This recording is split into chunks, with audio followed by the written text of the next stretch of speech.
આક્રોશ આપણો ચરમસીમાએ હોવો જોઈએ, પણ એક જ જગ્યાએ નહીં. એટલે કે પાકિસ્તાનનું નિકંદન એટલો માત્ર આક્રોશ રાખે નહીં ચાલે. યસ, પાકિસ્તાન પાસે ડિસ્કાર્ડેડ, દાનમાં, મદદમાં મળેલો, ભીખ માગીને મળેલો એવો અમુક અમેરિકી એરક્રાફ્ટનો કાફલો છે. ઉત્સાહ વધારવા માટે, જોશ વધારવા માટે, પાકિસ્તાન ઉપર ગુસ્સો ઠાલવવા માટે જો કરવી હોય તો એ ચોક્કસ કે ન્યુક્લિયરમાં આપણને પાકિસ્તાન પહોંચી શકે એમ નથી. ઓકે, ટીવીમાં એનાઉન્સ થાય અને કંઈક કામ થાય, યુદ્ધ એવી રીતે નહીં. યસ યસ, થઈ ગયા પછી એની માહિતી ભલે આપણને ટીવીના મારફત કે મીડિયાના મારફતથી મળે, પણ એટલો સંયમ ચોક્કસ રાખીએ. આક્રોશ પણ છે એટલે એકથી વધારે સ્ટ્રાઇક્સ, પણ ફૂલ વોર નહીં, સાવ ઝીરો એક્શન એવું પણ નહીં, એ ચોક્કસ થશે. યુદ્ધ એક છેલ્લો ઓપ્શન હોવો જોઈએ, પણ છેલ્લો ઓપ્શન પણ જો વ્યાજબી હોય તો નુકસાનની ચિંતા કર્યા વગર વિજય તરફ માર્ચ કરવા માટે, પ્રગતિ કરવા માટે એક્શન લેવા જોઈએ. મેં પોતે ત્યાં સર્વ કર્યું છે, એના અનુભવથી કહું તો અધરવાઇઝ ઓલ્સો ઇવન 26/11નો હુમલો લઈ લો, લોકલ સમર્થન ના હોય તો પહોંચી શકાતું હોતું નથી. ચોક્કસપણે એવું લાગે છે કે કંઈક ડિસાઇસિવ છે. ત્યાં સુધીના સંદેશો આપી દેવાયા છે કે કંઈક નક્કી છે, કરવાનું છે. તું અનક્ષ, તું અનય, તું અનંકુશ, તું આતંક, તુજ પર કેસી કવિતા, તુજ પર થુ આતંક. હાલ જ્યારે આપણે જોઈએ કે 22 એપ્રિલ મંગળવારનો એ કાળમુખો દિવસ, જ્યારે જમ્મુ કાશ્મીરના પહેલગામથી નજીક આવેલા બેસરન ખીણમાં છે અનેક પ્રવાસીઓ ફરવા ગયા હતા. 40 પ્રવાસીઓના ગ્રુપ પર આતંકવાદીઓએ એક હુમલો કર્યો અને તેમાં 3 ગુજરાતીઓ સહિત 26 લોકોના મોત થયા છે. અને હાલ આ ઘટના છે તેના પડઘા ન માત્ર ભારત પરંતુ સમગ્ર વિશ્વમાં પડી રહ્યા છે. અને હવે જોઈએ તો પ્રધાનમંત્રી નરેન્દ્ર મોદીએ ત્યારબાદ આપેલી સ્પીચનું પણ હાલ કહી શકાય કે ચોમેર ચર્ચાઓ થઈ રહી છે. સામે પાકિસ્તાન દ્વારા જે કહી શકાય કે અનેક પ્રકારની જે ચર્ચાઓ થઈ રહી છે, પાકિસ્તાન દ્વારા જે પ્રતિક્રિયાઓ આપવામાં આવી રહી છે તેની પણ ચર્ચાઓ થઈ રહી છે. ભારતે જે પગલાં લીધા છે અને કહી શકાય કે સિંધુ નદીને લઈને જે સિંધુ જળ સંધિ છે તેને ક્યાંક ને ક્યાંક રોકવામાં આવી છે. સાથે જ વાઘા અટારી બોર્ડર છે તે બંધ કરવામાં આવી છે. પાકિસ્તાને પણ એરસ્પેસ છે તેને રોકી છે. હાલ તો કહી શકાય કે સામે બંને દેશની પરિસ્થિતિ છે તેને લઈને દુનિયાભરની નજર અત્યારે બંને દેશો પર છે. અને ત્યારે જાણવું છે આપણે, કારણ કે અનેક લોકો પૂછતા હોય કે શું યુદ્ધ થશે તો કેવી રીતે થશે. અને હાલમાં જે પરિસ્થિતિઓ જોઈ રહ્યા છીએ, અનેક લોકોનું કહેવું છે કોઈ પણ ક્ષણે કંઈ પણ થઈ શકે. તો શું ભારત યુદ્ધ કરશે કે પાકિસ્તાન શું જવાબ આપશે? તો આજ તમામ ચર્ચાને લઈને આપણે વાત કરવી છે. ત્યારે આપણી સાથે સંરક્ષણ નિષ્ણાંત જયદેવ જોશી સર જોડાઈ ચૂક્યા છે. તો આવો તેમની સાથે જ સીધી વાત કરીએ, વાત ગુજરાતી પર. સર, સૌપ્રથમ વાત ગુજરાતીમાં ખૂબ ખૂબ સ્વાગત છે. ધન્યવાદ. સર, જે રીતે આપણે જોઈએ કે જ્યારથી આ ઘટના બની છે તેના પડઘા કહી શકાય કે ખૂબ પડી રહ્યા છે. લોકોના હૃદયમાં પણ ક્યાંક ને ક્યાંક આ ઘટનાને લઈને હજુ પણ ક્યાંક ને ક્યાંક ગુસ્સો જોવા મળી રહ્યો છે, ક્યાંક ડર જોવા મળી રહ્યો છે. અને હવે તો દુનિયાભરની નજરો ભારત પર છે. પ્રધાનમંત્રી મોદી દ્વારા આપવામાં આવેલી સ્પીચની પણ હાલ ચર્ચાઓ થઈ રહી છે. અને અત્યારે જોઈએ તો કંઈક રંધાઈ રહ્યું છે, અંદર ખાને કંઈક થઈ રહ્યું છે, તે પ્રકારનું દ્રશ્ય આપને દેખાઈ રહ્યું છે. પાકિસ્તાન દ્વારા પણ પ્રતિક્રિયા આપવામાં આવે છે, ભારત દ્વારા પણ કંઈક ને કંઈક પ્રતિક્રિયા આપવામાં આવે છે. સર, આ દ્રશ્ય કઈ રીતે જુઓ છો અને શું યુદ્ધ થશે અને થશે તો કેવી રીતે થશે? સર્વપ્રથમ તો આપના પ્લેટફોર્મ ઉપરથી આવા સરસ મજાના અને ગંભીર વિષય અને સાંપ્રત વિષયમાં ચર્ચા કરતા મને શરૂઆતથી જ આપની આ સરસ મજાના પ્લેટફોર્મના દર્શકોને અપીલ કરવાનું મન થાય કે જે આપે પ્રશ્ન પૂછ્યો એના 3 શબ્દો હું ઉધાર લઉં તો આક્રોશ, ગુસ્સો, ડર અને કંઈક એક્શન. યસ, આ ત્રણેય બાબતોમાં ચરમસીમાએ પહોંચીને કંઈક કરવાનું છે. હવે કઈ રીતે ચરમસીમા? આક્રોશ આપણો ચરમસીમાએ હોવો જોઈએ, પણ એક જ જગ્યાએ નહીં. એટલે કે પાકિસ્તાનનું નિકંદન એટલો માત્ર આક્રોશ રાખે નહીં ચાલે. યસ, એ સિવાય પણ કેટલીય બાબતોમાં જ્યાં ભારત વિરોધી વલણ થતું હોય ત્યાં પણ આક્રોશ રાખવાનો છે.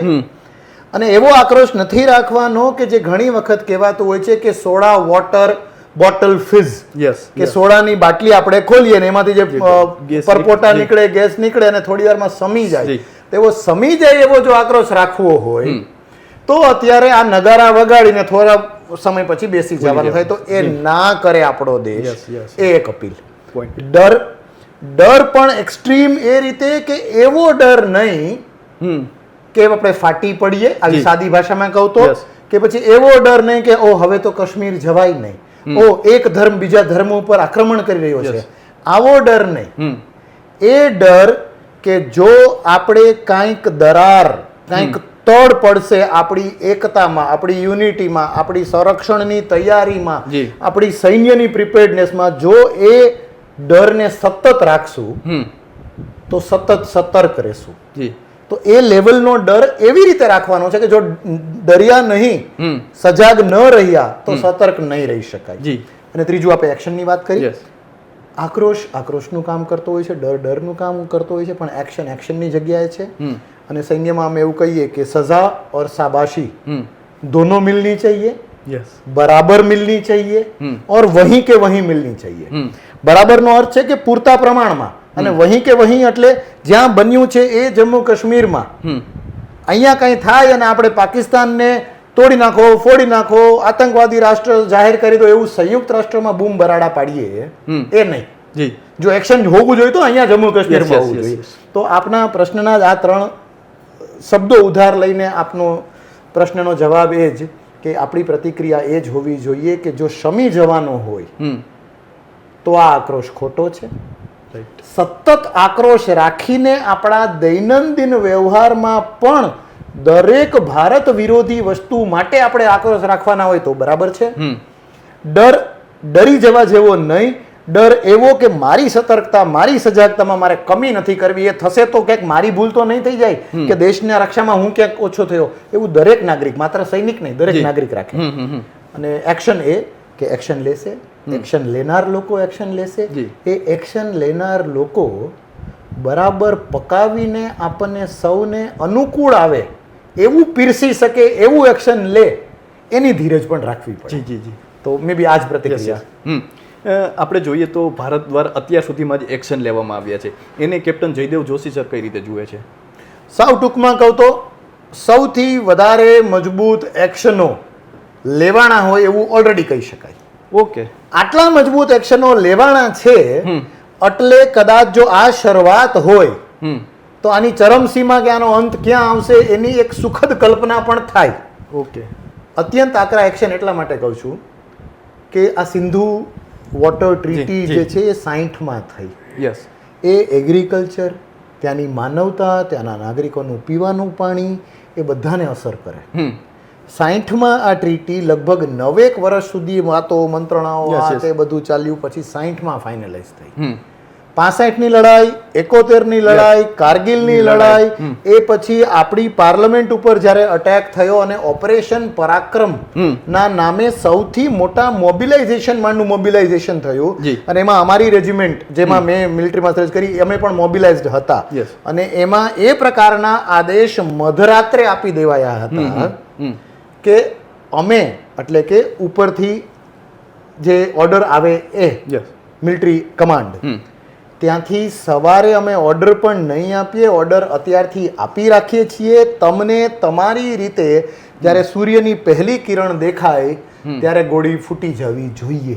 જી જી એવું મોબિલાઇઝેશન ઓપરેશન પરાક્રમમાં થયું. એવા સમયે પણ આપણે આ ઇન્ડસ વોટર ટ્રીટી લાગુ નહોતી કરી, ઓકે, જે આપણે અત્યારે કરી છે. Is a big thing. એક કારણ. બીજું કારણ, આ ઇન્ડસ વોટર ટ્રીટી અને જે સિંધુ નદીનું પાણી ત્યાં જાય છે એ ઇરિગેશન માટે IGC ઇન્દિરા ગાંધી કેનાલના મારફતે ત્યાં બધે જાય છે. એ ઇન્દિરા ગાંધી કેનાલ ઇરિગેશન માટે ચોક્કસ છે, એ ત્યાંના જનજીવનને સપોર્ટ કરવા માટે ચોક્કસ છે. પણ ભારત અને પાકિસ્તાન બંને તરફ આ પ્રકારની કૃત્રિમ બાધા તરીકે, એક મેન મેડ ઓબ્સ્ટિકલ તરીકે પણ આ નહેરને જોવામાં આવે છે. એ નહેર કેવી રીતે ક્રોસ કરવી, પેલી તરફ જઈને એને બ્રિજ હેડ કે પુલ, અને પુલ પછી આખું એ ફેલાવવું, એ બ્રિજ હેડ નામના મિલિટરી ઓપરેશન્સ પણ થાય છે. જો આ પાણી ત્યાં ફ્લો થતું બંધ થાય તો આ મેન મેડ માનવ રચિત જે ઓબ્સ્ટેકલ છે એની ધાર પણ બુઠ્ઠી થઈ જાય. ઓકે, એટલે આ પાણી રોકવાનું ખાલી પાણી રોકવું હોય પરિણામ નથી. જો આપણે પાકિસ્તાન જવાનું હોય એટેક માટે તો એક અવરોધ જે પાકિસ્તાન ઊભું કરી શકે એ રીતે આપણે પણ કરી શકીએ, પણ એ પાકિસ્તાનની નહેરનું પાણી રોકીને એની ધાર બુઠ્ઠી કરવાનું કામ પણ આ જે નિર્ણય છે એનાથી થાય છે. ડિફેન્સ એટેચને પાછા મોકલી દેવા મોટી વાત છે. 2 દિવસમાં બધા નાગરિકોને મોકલી દેવા એ પાછી વાત છે. એના કારણે ઓવરઓલ જે સતર્કતા આવી છે એ ઓલરેડી મોટી વાત છે. થોડું પોલિટિકલ પણ કહીએ તો જ્યારે કોઈ સરકાર શરૂઆતમાં જ આટલા મજબૂત પગલાઓ લે, ઓકે, અને એના બીજા દિવસે ભારતીય નૌસેના અરબ સાગરમાં આમ પણ કરતા હોય છે, Yes, એવું yes, નહીં કે નહીં, જી. પણ વધુ રીએનર્જાઇઝ Yes. થઈને હવામાં જ મિસાઇલને આંતરી શકાય એવી ટેસ્ટ ફાયરિંગ કરે, પ્રેક્ટિસ કરે. રાજસ્થાનમાં એક્સરસાઇઝ વિથ ટ્રુપ્સ EWT કહેવાય ને એ પ્રકારના મોબિલાઇઝેશન વાળા ડ્રિલ્સ ને મિલિટરી મેન્યુવર્સ થાય, એરફોર્સ એની સોર્ટીઝ અને એ શરૂ કરી દે. તો આ બધું યસ વોર પ્રિપેર્ડનેસ તરફના ઈશારા તો કરે છે. હવે આ બધાનો સરવાળો, પ્રધાનમંત્રીજીએ સ્ટેટમેન્ટ આપ્યા છે એનો સરવાળો, ભૂતકાળમાં ઉરી પછી શું અને પુલવામા પછી શું એ જોયું છે એના કારણે, અને સૌથી વધારે આ વખતે જે સ્ટાર્કિંગ ફીચર છે ને આપણને ગમે એવું એ છે કે એક સુખદ આશ્ચર્ય થાય કે બધી પોલિટિકલ પાર્ટીઓ ઓછા વધતા અંશે એક મંચ પર છે. જી જી જી. તો યસ ચોક્કસપણે એવું લાગે છે કે કંઈક ડિસાઇસિવ છે. ત્યાં સુધીના સંદેશો આપી દેવાયા છે કે કંઈક નક્કી છે, કરવાનું છે, વિરોધ અપેક્ષિત નથી, અને એટલે જ કદાચ વિરોધ અપેક્ષિત નથી એટલે જ કોઈ વિરોધના સ્વર ઓછા આવે છે. અમુક જગ્યાએ આવ્યા છે, પણ મહદઅંશે એમ કહીએ તો everybody is on the same page. એટલે ઓલરેડી અત્યારે આટલા લેવાયા પગલાં એ પણ ઘણા મજબૂત પગલાં છે. આ પગલાં લઈ લઈએ એટલે પાકિસ્તાન કંઈ નહીં કરે એવું નથી. પાકિસ્તાને પણ રિટર્ન પગલાં લીધા છે. પણ શરૂઆત ખૂબ સારી છે. જી સર, એ જ મારો પ્રશ્ન છે કે પાકિસ્તાને પણ સામે રિએક્શન આપવાનું શરૂ કરી દીધું છે. લાજવાને બદલે ગાજી રહ્યું છે, એ રીતનું કહી તો ચાલે. કારણ કે તેના દ્વારા જે પગલાં લેવા, એ જે એરસ્પેસ છે તેને ત્યાં તેના પર પાબંદી લગાવવામાં આવી છે. તો એને કઈ રીતે જુઓ છો? પાકિસ્તાન પોતાને મજબૂત સમજે છે, અને ભારતની સ્થિતિ સર ક્યાં જુઓ છો? આપણે 65નું યુદ્ધ જોઈએ, 71નું યુદ્ધ જોઈએ કે કારગિલનું યુદ્ધ જોઈએ? એ સમયે જે સ્થિતિ હતી એનાથી અત્યારે મજબૂત દેખાય છે, કઈ રીતે જુઓ છો? જે આપણે બે ત્રણ પ્રશ્ન પૂછ્યા અને કટકે જવાબ આપું તો, પાકિસ્તાન લાજવાને બદલે ગાજે અને આપણા ઉપર પ્રતિબંધો લાદે, એનાથી ભારતને એટલી બધી અસર નહીં થાય. ઓકે. યસ, કમર્શિયલી અસર થાય જી. કે એર સ્પેસ બંધ કરે એટલે આપણી કમર્શિયલ એરલાઇનોને થોડું મોંઘું પડે.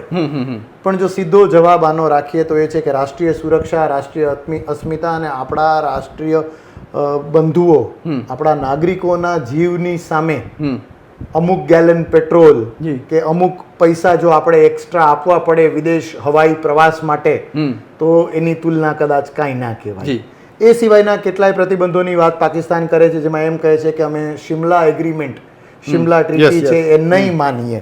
એ શિમલા ટ્રીટી એવું કહે છે કે ભારત અને પાકિસ્તાન વચ્ચેના પ્રશ્નો ભારત અને પાકિસ્તાન જ નક્કી કરશે, બહારનો કોઈ વ્યક્તિ નહીં આવે. આમની જો લડાઈ થાય તો બહારના કોઈ વ્યક્તિને પણ અમે સામેલ નહીં થવા દઈએ. પાકિસ્તાન આ શિમલા ટ્રીટી તોડવાની વાત શું કામે કરે? કારણ કે આ થયું હતું 71ના લડાઈ પછી, જ્યારે સૌથી મોટી શરણાગતિ પાકિસ્તાને સ્વીકારી હતી, ત્યારે બાધ્ય થયું, ઘૂંટણા પર આવી ગયું, એટલે એને કરવું પડ્યું. અત્યારે એ તોડવાની વાત એટલે કરે. અને એનો જે તમે છેલ્લો પ્રશ્ન પૂછ્યો એની સાથે જો કહેવાય કે ત્યારનું ભારત, ત્યારનું પાકિસ્તાન ને અત્યારનું, તો ત્યારના ભારત અને પાકિસ્તાન વચ્ચે પણ ઘણો ફેર હતો. આપણે એના કરતાં ઘણા સબળા હતા.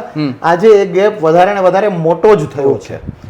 એવા સમયે એકલું પાકિસ્તાન લડી શકે નહીં. એક.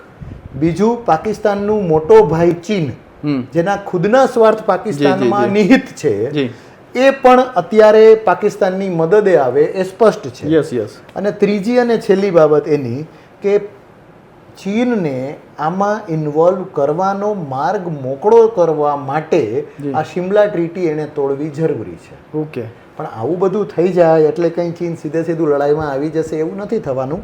યસ, એવા રિપોર્ટ છે કે ચીન અમુક મિસાઇલો પાકિસ્તાનને આપશે, પણ એ મિસાઇલ ચલાવનાર વ્યક્તિ, એનો જુસ્સો, એનું શૌર્ય, એ બધાની પણ જો વાત કરીએ તો ભારત એટલે ગભરાવાની જરૂર નથી કે કેટલી 4 જેટલી લડાઈઓ અને 2.5-3 દશકાના પ્રોક્સી વોરમાં ભારતનો હાથ ઉપર રહ્યો છે. અને અગેન 65-71ની તુલના કરીએ તો ભારત ઘણી મજબૂત જગ્યાએ છે. જે બીજી એક આપણે વાત કરીએ કે પાકિસ્તાન આવું કરે છે તો એના નુકસાનની જો વાત કરીએ તો એટલા માટે વધારે નુકસાન ભારતને નહીં થાય કારણ કે પાકિસ્તાન એક લોંગિવિટી જોવાતી હોય છે લડાઈમાં કે કેટલા લાંબા સમય સુધી તમે આ ખેંચી શકશો. તો આ સ્થિતિ, તણાયેલી સ્થિતિ, વણસેલી સ્થિતિ પાકિસ્તાન એટલો લાંબો સમય નહીં ખેંચી શકે કારણ કે એનું અર્થતંત્ર, એનો વિદેશ નીતિ અને એનું બીજું કેટલું બધું ડેમોગ્રાફી, ત્યાંની સરકાર, ત્યાંનો રેડિકલ કોઈ ધર્માંધ નેતા, ત્યાંનો કોઈ સરમુખ હથિયાર સમૂહ આર્મીનો પ્રમુખ જે રાત વરતમાં જ સત્તા પલટા કરી નાખતા હોય છે. તો એ બધી ફેક્ટર્સથી સાતત્યતા પાકિસ્તાનના એક્શનમાં ઓછી હશે, આપણા એક્શનમાં વધારે હશે. એટલે નેચરલ છે પાકિસ્તાન આવું કરે પણ એ તો અને એનું જ નામ લડાઈ જી, છે. જી, જી. આપણે જ એક તરફી મારો કરશું એવું નહીં, આ થશે ને એની તૈયારી સાથે આપણે આ લડાઈ કે પછી આપણે સાથે આવા કડક નિર્ણયો લેવાના થશે.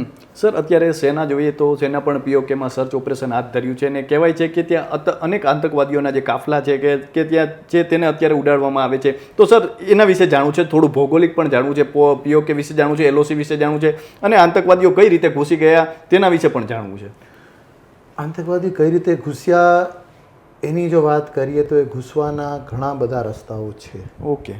આપણે એવું કહીએ કે કંઈ ચૂક નહોતી તો એ નહીં ચાલે, કારણ કે કેન્દ્રીય મંત્રીએ પણ કીધું છે કે કંઈક ચૂક હતી. હવે ચૂક ક્યાં હતી? ત્યાંનો વિસ્તાર એ પ્રકારનો છે, ભૌગોલિક સ્થિતિ એ પ્રકારની છે. જમ્મુ આખો અલગ વિસ્તાર છે, સપાટ મેદાનો, જંગલો પણ ખરા. કાશ્મીર ઊંચા પહાડો, ખીણ, ખૂબ બરફાચ્છાદિત પ્રદેશ અને લેહ લદાખ એથી તદ્દન વિપરીત એક સૂકું રણ જેવો વિસ્તાર. ત્યાં પણ ઠંડી ખૂબ વધારે, પવન, વંટોળ એ બધું. આ બધી ભૌગોલિક પરિસ્થિતિના કારણે ઘણી બધી વખત ત્યાં જે આપણે બાર્બ્ડ વાયર ફેન્સિંગ, જે વાયરિંગનું ફેન્સિંગ કરેલું છે એમાં ક્યારેક યુદ્ધ વિરામના ઉલ્લંઘન કરીને, ફાયરિંગ કરીને, આપણી ફોજનું ધ્યાન વિકેન્દ્રિત કરીને આ પ્રકારની ઘૂસણખોરી થતી હોય છે. એક બીજું જે આપણે ખુદ આપણા માટે દુઃખ ઊભું કરેલું છે એ પાક અધિકૃત કાશ્મીર.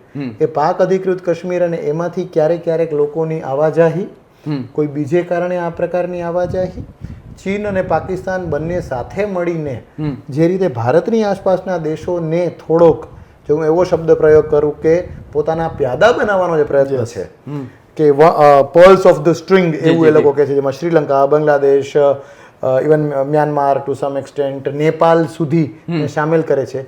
તો ઘણી બધી વખત અલગ અલગ જગ્યાએથી આ પ્રકારનું ઇન્ફિલ્ટ્રેશન થતું હોય છે. સો દેટ્સ અબાઉટ કે ક્યાંથી થાય છે, કેવી રીતે પહોંચ્યા. લોકલ લોકો ખૂબ મદદ કરતા હોય છે. મેં પોતે ત્યાં સર્વ કર્યું છે, એના અનુભવથી કહું તો અધરવાઇઝ ઓલ્સો ઇવન 26/11નો હુમલો લઈ લો, લોકલ સમર્થન ના હોય તો પહોંચી શકાતું હોતું નથી.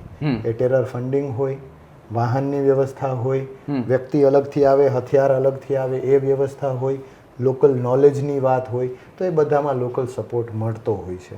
એના કારણે આ પ્રકારની ઘૂસણખોરીઓ અને આ પ્રકારના હમલાઓ સક્સેસફુલ થતા હોય છે. એક છેલ્લી વાત, ત્યાંના યુવાનોને વધારે માનસિક રીતે, અને એમ જ જવાબદારીપૂર્વક એ શબ્દ વાપરીશ કે માનસિક રીતે ભ્રષ્ટ કરવાનો પ્રયત્ન ત્યાંના કેટલાય લોકો કહેવાતા સ્યુડો ઇન્ટેલેક્ચ્યુઅલ હુરિયત આ તે એના નામે કરતા હોય છે. જેમાં આપણા ભારતીય મેઇનલેન્ડના લોકો પણ બુદ્ધિજીવીઓ, જે ખ્યાતિ પ્રાપ્ત લેખકો પણ ત્યાં જઈને માનવતાના બણગા ફૂંકવાનું કામ કરતા હોય ત્યારે કરતા હોય છે. અને એના કારણે ક્રમબદ્ધ રીતે ત્યાંના યુવાનોનું બ્રેઇન વોશ થાય છે અને રેડીમેડ મટીરિયલ એ લોકોને તૈયાર મળે છે, જેને બ્રેઇન વોશ કરીને જોડવું આસાન બને. સર ખૂબ સરળ ભાષામાં સમજાવ્યું. તો સર તમામ વાતોનો અર્ક કાઢીએ તો શું લડાઈ થઈ શકે તો સીધી રીતે થશે કે પછી કોઈ ડિપ્લોમેટિક રીતે થઈ શકે છે, અને સીધી રીતે થાય તો તેના ફાયદા ગેરફાયદા જાણવા છે. ડિપ્લોમસી માટે એવું કહેવાય કે diplomacy is the extended arm of defence. Okay. રક્ષણનું એક્સટેન્ડેડ આર્મ, એક આગળ પડતો આર્મ જે આઉટરીચ કરે એ હાથ છે ને એ ડિપ્લોમસી છે. એટલે ડિપ્લોમસી ક્યારેય બંધ ન કરવી જોઈએ. લડાઈ જીતા પછી પણ ડિપ્લોમસી કરવી પડે, લડાઈ હારી જઈએ તો કરવી જ પડે. એટલે ડિપ્લોમેટિક પગલાં ચોક્કસ લેવાશે. લડાઈ થશે કે નહીં આપે પૂછ્યું તો ફૂલ સ્કેલ વોર અલગ છે, થિયેટર ઓપરેશન જેને કહેવાય. થિયેટર ઓપરેશન એટલે કોઈ એક સ્પેસિફિક ભૌગોલિક જગ્યામાં કરવામાં આવેલું ઓપરેશન. નજીકના ભૂતકાળમાં એ પ્રકારના શબ્દ પ્રયોગથી જે ઓપરેશન શરૂ કર્યું કે એક મિલિટરી મેનુવર, લિમિટેડ મિલિટરી ઓપરેશન, એ વાત પુતિને કરી હતી જ્યારે એણે યુક્રેન ઉપર કોઈ એક ચોક્કસ જગ્યામાં એટેક શરૂ કર્યો. તો ફૂલ સ્કેલ વોર અલગ છે ને આવું એક લિમિટેડ થિયેટર રિલેટેડ ઓપરેશન અલગ છે. તો કદાચ ફૂલ સ્કેલ વોર ના થાય, સાવ એકાદી સ્ટ્રાઇક પણ કરીને બેસી જઈએ એવું નહીં. કારણ કે એકાદી સ્ટ્રાઇક કરીને બેસી જઈએ છીએ તો પાકિસ્તાનને પણ એ કહેવાનો મોકો મળે છે કે તમે તો ખાલી અમારા ઝાડ પાનને નુકસાન કર્યું ઓર કૌવા બી નહીં મરા. આવા ડાયલોગો પણ પછી સાંભળવા મળે છે. એ ના થાય, જરૂર પણ છે, દેશમાં આક્રોશ પણ છે. એટલે એકથી વધારે સ્ટ્રાઇક્સ, પણ ફૂલ વોર નહીં, સાવ ઝીરો એક્શન એવું પણ નહીં, એ ચોક્કસ થશે. એરિયા હશે મારા માનવા પ્રમાણે જે નિશાન છે જેની જરૂર છે અને જ્યાં અત્યારે મિલિટરી ઓપરેશન કરી રહી છે તો એ પાક અધિકૃત કાશ્મીર અને કાશ્મીરની આસપાસનો વિસ્તાર હશે. ફાયદા ગેરફાયદા આપણે પૂછ્યા આપે તો રાષ્ટ્રીય સુરક્ષાની વાત કરીએ તો એના ગેરફાયદા શું હશે? અર્થતંત્ર એ એક ડામાડોળ થવું એ એકમાત્ર ગેરફાયદો ગણાવવો જોઈએ એટલા માટે કે યસ કેટલાક લોકો શહીદ થશે, કેટલાક પરિવારોમાં આક્રમણ થશે, દુઃખ થશે, પણ સૈનિકો તો એ મોકાની રાહમાં હોય છે કે બલિદાન આપવાનો મોકો મળે. પણ યસ લડાઈ જ્યારે આવે ત્યારે નુકસાન સાથે આવતી હોય છે, પણ તુલનાત્મક રીતે જો જોઈએ તો એક લડાઈથી થતું નુકસાન એ જમીન ઉપર લડાઈ જીતી જવાય, ટેબલ ઉપર હારી જવાય. 65માં આપણે લડાઈ જીત્યા, અમૃતસરથી આગળ જઈને લાહોરમાં પાકિસ્તાની પોલીસ ચોકીઓ ઉપર આપણો તિરંગો હતો, પણ અમુક મહિના પછી તાશ્કંત એગ્રીમેન્ટ રશિયા યુએસએસઆરમાં થાય અને ત્યાં આપણા પ્રધાનમંત્રીજીનું દેહાંત થાય. 71ની લડાઈ થાય, વિશ્વમાં સૌથી વધારે 92,000 યુદ્ધ કેદીઓ ભારત પહેલી વાર પકડે યુદ્ધ કેદી તરીકે, એ પછી શિમલા એગ્રીમેન્ટ ટેબલ ઉપર થઈ જાય. તો જમીન ઉપરની લડાઈઓ ટેબલ ઉપર હારી જવાય એ જો નુકસાન થવાનું હોય ને તો એ લડાઈનું સૌથી મોટું નુકસાન કહેવાય, કારણ કે તો એ શહીદીઓ બધી એળે ગઈ કહેવાય. અધરવાઇઝ ફાયદો એકમાત્ર એ, અને એ તો જો પાકિસ્તાનને આપણે સબક શીખાવી શકીએ ને લાંબો ટાઈમ ચાલે. બીજું પાક અધિકૃત કાશ્મીરમાંથી પનપતા ત્રાસવાદને આપણે બંધ અથવા કમસે કમ અટકાવી શકીએ. પાક અધિકૃત કાશ્મીરમાં જે દમન ચાલે છે, જે બીજું બધું ચાલે છે ને એક ખુલ્લું પ્લેટફોર્મ મળી ગયું છે ભારતને બીજી જગ્યાએ એટેક કરવાનું, એને આપણે ખતમ કરી શકીએ. તો આ ફાયદા છે. પણ નુકસાનની યસ અર્થતંત્ર તો મેં કીધું એમ જ, પણ સૈન્ય તૈયાર હોય છે, સૈનિક તૈયાર હોય છે, સૈનિકનો પરિવાર પણ તૈયાર હોય છે સર્વોચ્ચ બલિદાન માટે, પણ યુદ્ધ એ જ કલ્યાણ એ વાત તદ્દન ખોટી છે.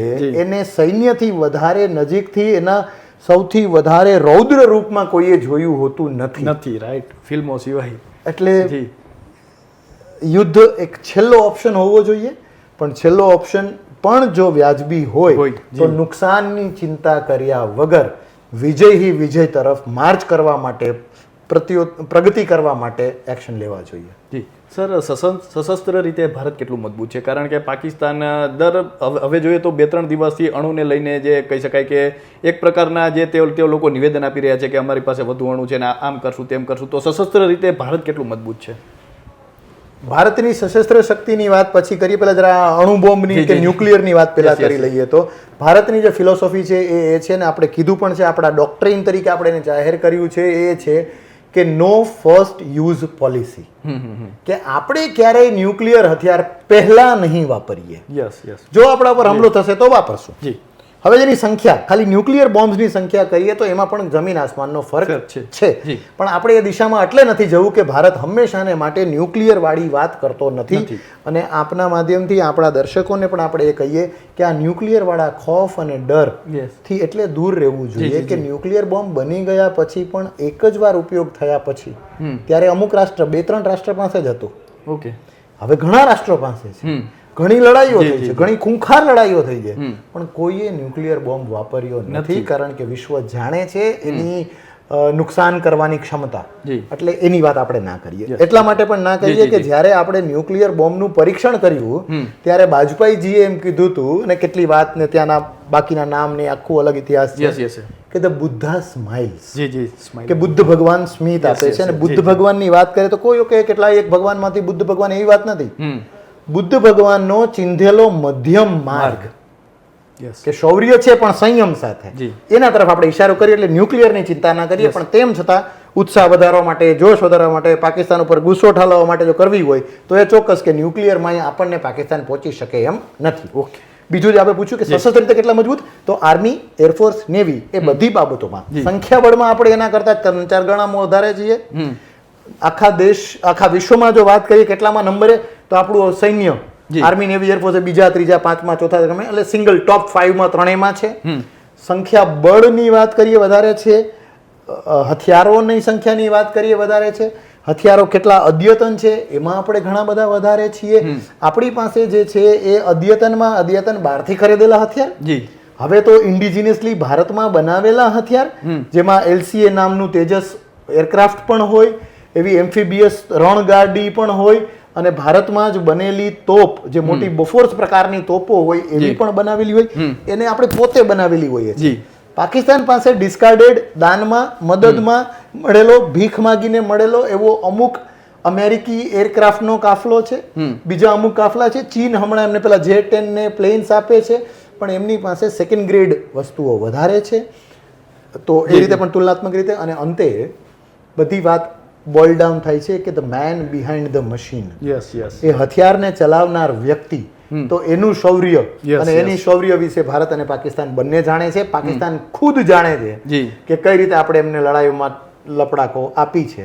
એટલે તુલનાત્મક રીતે એના આંકડામાં ગયા વગર, આંકડા ચોક્કસ વિશ્વાસ વધારતા હોય છે, પણ આંકડામાં ગયા વગર હેન્ડ્સ ડાઉન આરામથી કિલોમીટરોના કિલોમીટરથી એ રેસમાં આપણે પાકિસ્તાનથી આગળ છીએ. ઓકે સર, અંતિમ પ્રશ્ન છે કે સર આપણે જોઈએ તો અત્યારે જે રીતે તમે પણ વાત કરી કે અત્યારે આપણે જોઈએ વિપક્ષ હોય, રાહુલ ગાંધી હોય કે ઓવેસી, બધા વિપક્ષો એક મંચ પર આવ્યા છે. સાથે જોઈએ જમ્મુ કાશ્મીરમાં પણ હવે તમામ લોકો છે તે અત્યારે બહાર આવીને શાંતિ ભારત સાથે હોવાનો જે રીતે કહી રહ્યા છે, સાથે દેશભરમાં એક લાગણી જોવા મળે છે. તો સર લોકોને શું સંદેશ આપશો અને આ ક્ષણે કયા પ્રકારનું કહી શકાય કે એક ધૈર્ય રાખવું પણ જરૂરી છે અને ક્યાંક ને ક્યાંક ગુસ્સો હોય છે એને પણ યોગ્ય જગ્યાએ ઠાલવવો જરૂરી હોય છે.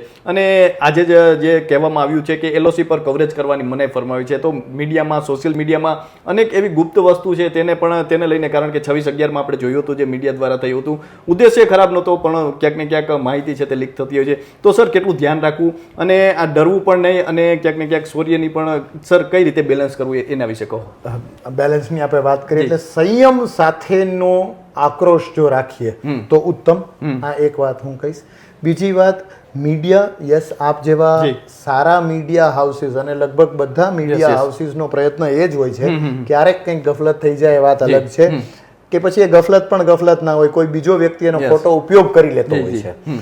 બાકી દરેક મીડિયા હાઉસીસ જનતાને, લોકોને, નાગરિકોને વધારે ને વધારે આશ્વસ્ત કરે અને એ સંદેશ આપે કે અત્યારે આપણે કહેશું અને જેમ ટીવીમાં એનાઉન્સ થાય અને કંઈક કામ થાય, યુદ્ધ એવી રીતે નહીં થઈ ગયા પછી એની માહિતી ભલે આપણને ટીવીના મારફત કે મીડિયાના મારફતથી મળે, પણ એટલો સંયમ ચોક્કસ રાખીએ.